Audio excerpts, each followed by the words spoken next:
Reka nongere ngusuhuze cyane wowe udukurikira kuri YouTube channel yacu yo mwese TV so cyangwa n'izindi channel zindi ugende ubona bino biganiro.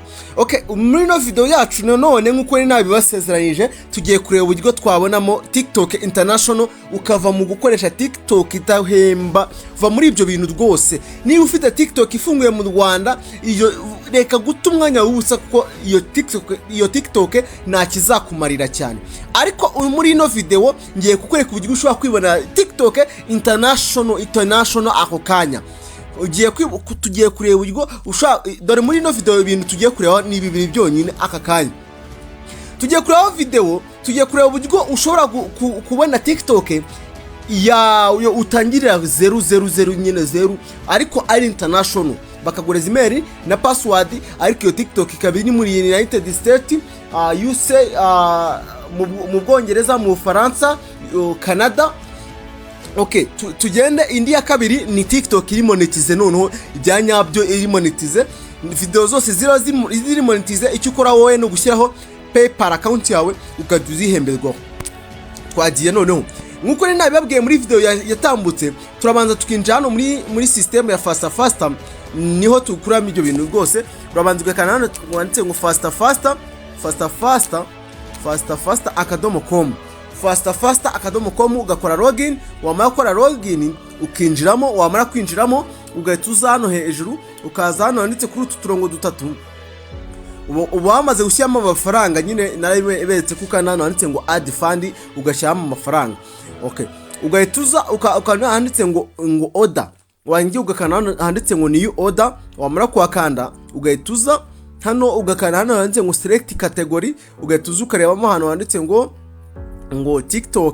TikTok. Urabona ko hano bafitemo za Facebook page, ama Facebook group members n'ibindi bigiye bitandukanye. Urabona Facebook watch time nazo barazigira.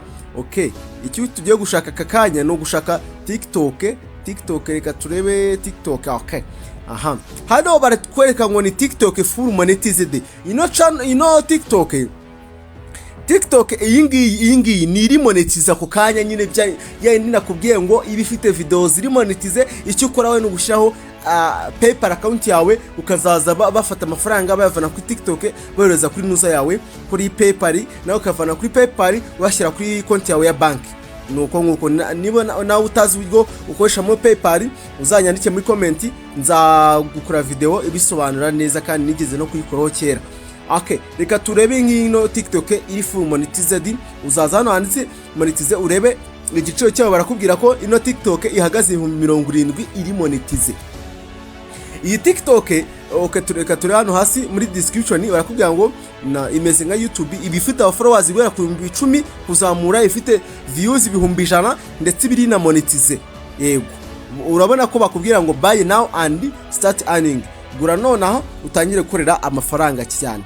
Urabona ko icyo ukora aka kanya wowe urabona ni TikTok full monetize nyine account iri monetize ako kanya.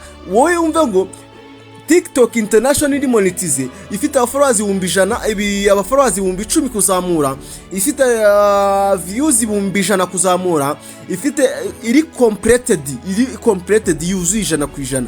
Nawe ushobora kuyibona ku mafaranga 70,000 ukajya ugahita icyo ukora wowe dore ikintu ukora kugira ngo ino nuza TikTok ikugereho yose iri monetize.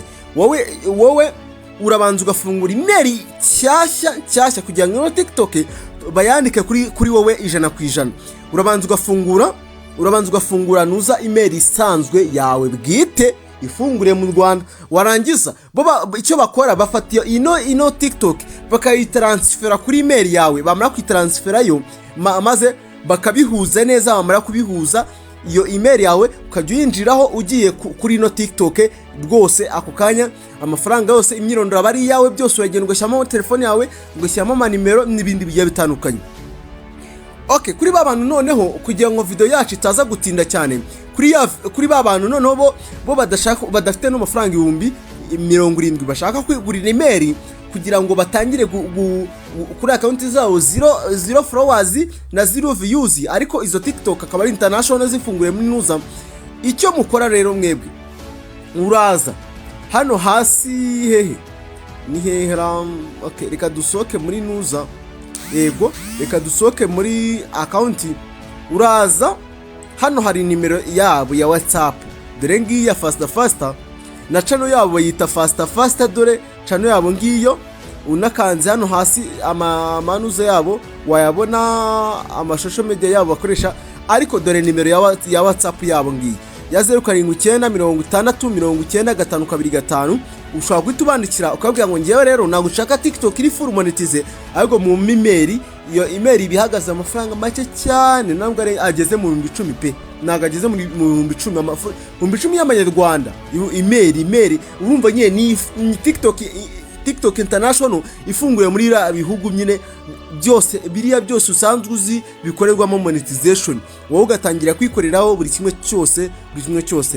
Rero niba hari ahantu ugize ikibazo ushaka kwandika muri comment ngaza kugusobanurira, cyangwa niba hari ikindi kibazo ukijyanye n'uburyo izi services zikorwamo cyangwa zigurwamo, ujya kuri channel ya fasta ukareba uburyo zigurwamo. Ikindi none kwandikira ino nimero ya WhatsApp yawe 0796909525 bakagusobanura birambuye cyane. Ngewe icyo mba ndi kwereka ni ukugira ngo mwereke ibintu abantu benshi baguhishe. Abantu benshi ni website iri international, abantu benshi abapromota bose musanzwe muzi nizo baguraho barimo barahereza abakiriya babo. Rero ugasanga umuntu araje akubwira ngo nyishyuye 15,000 mwe TikTok International, kandi hari nabo numvishe bavuga ngo bamuciye 300,000 kugira ngo bamuhe TikTok International. Sha ibaze ku 70,000 yawe wibanira TikTok iri monetize kandi yuzuye yawe bwite, nta wundi muntu biciyemo.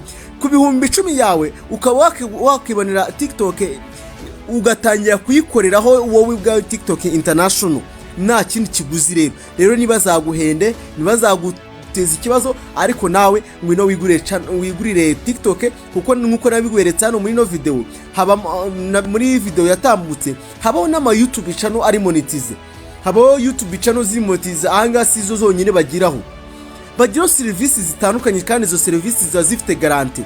Urabona bagira subscribers bo kuri YouTube, bakagira views nziza zikora neza, bakagira TikTok like, bakagira Spotify followers. Abantu bakoresha abantu bahanzi bose niho bazigura, bakagira TikTok followers, bakagira Twitter followers zifite refili zitajya ziba drop, bakagira Twitter like, dore YouTube watch time, bakagira nuza YouTube iriyo organic watch time, izira watch time mwabuze, bakagira YouTube ziri monetize full iriyo organic, bakagira nuza Facebook services ziri recommendation, dore Google AdSense nazo barazifite ngizi, bakagira TikTok ziri monetize nkuko twabibonye mbere, bagira TikTok full ziri za views, TikTok views granted, bakagira TikTok zero share na save na download. Okay, ku bantu bakoresha TikTok musanzwe mubizi ni ibintu byinshi cyane bagira cyane, ni ibintu byinshi cyane. Dore singizi Instagram followers, wowe niba ufite ikibazo cya Instagram followers hano barazifite cyane. Dore za Spotify twazibonye, za LinkedIn, dore ngizi services zabo. Dore Threads zino ino connect na nuza ya Meta, dore ngizi za X zose ukuzibona, za Telegram iri verified n'aba subscribers bayo. Urabona hanga uzababona niki koko? Nta kintu ahangaha uzababurana. Icyo nkubwira ngo nugukurikira ino YouTube channel yacu ukajya ubona ibintu bigiye bitandukanye naje kubigisha ikoranabuhanga. Okay, reka tuzasubire muri video y'ubutaha. Nizere ko video yacu itabatindiye cyane, ariko mwihangane namwe utuntu n'utuntu tw'ubwenge cyane. Kandi muri video y'utanzabereka muri video y'ubutanzabereka uburyo ushobora kuba wakura amafaranga kuri no fasta baravugira ubwo buryo. Reka tuzasubira muri video y'ubutaha. Ndabakunda cyane, Imana ikumere umugisha cyane.